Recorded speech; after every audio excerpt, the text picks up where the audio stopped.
This is the 1997.5 Seadoo GSX-L, also known as the Gray Ghost. I purchased this a year ago to rebuild and refurbish it. Did a lot of work to make it more reliable. This is the platform I use for my electric reverse project.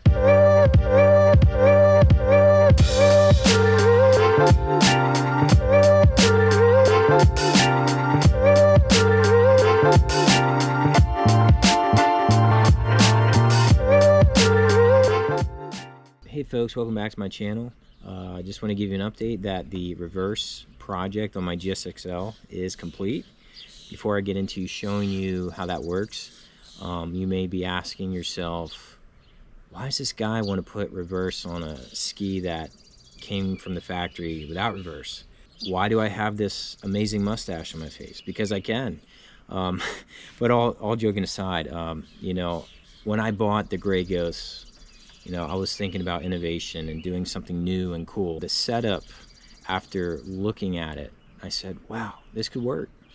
So my first attempt was a mechanized reverse, similar to the traditional style you'll see on the GTXs. And then I realized quick that that probably wouldn't hold up. I went back to the drawing board and decided to go to an electric reverse system. So without further ado, we're going to show you the components and how easy it is to set up. Alright, so first things first, in order to actually have reverse, you're going to need a reverse bucket, kind of like the one I have right here.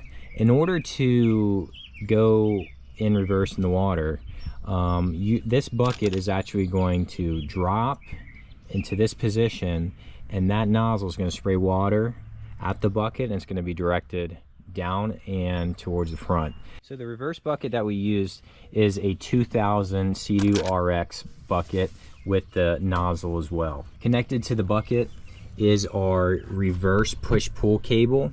I believe I use a 2000 Seadoo LRV reverse cable, and the reason being is its length towards the front.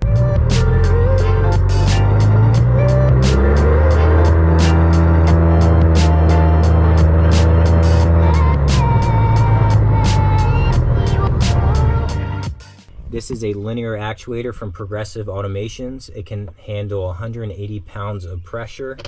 It is attached to our push-pull cable from an LRV. The reason why I needed that length is because this is where I wanted this linear actuator to be set up.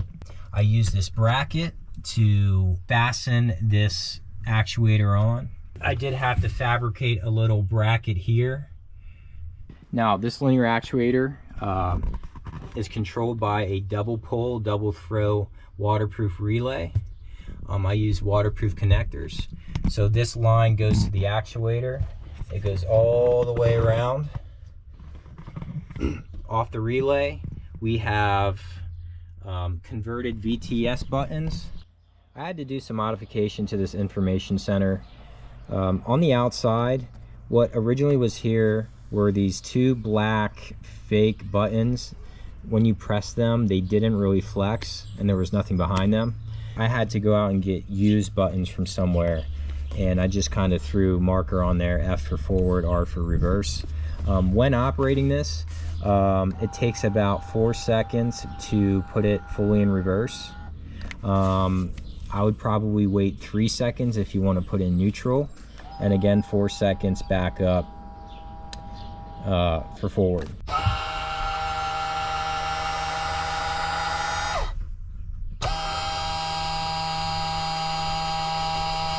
So it was a little bit different in the sense of I had to try to get used to it, you know, take my hand off the handlebars and decide what I want to do there. But I did really like it when, you know, I was launching the ski. I didn't have to, you know, shake forward and try to, you know, get her loose from the bunks. I could just hit reverse and then slide right off. It was really easy.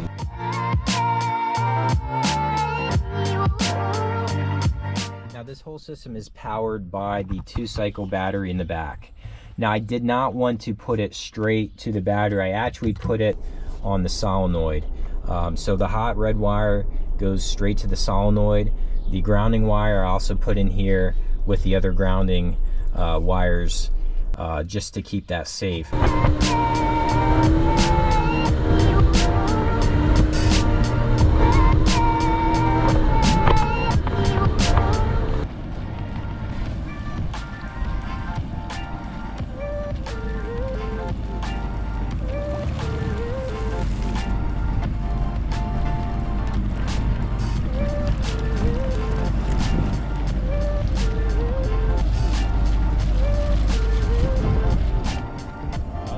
So there you have it. Please tell me what you think in the comments section. Let me know if this is something you would like to do. Maybe you have an idea or a different way of doing things. Always love to hear from you. Hope you enjoyed this video. Please like, share, and as always, God bless.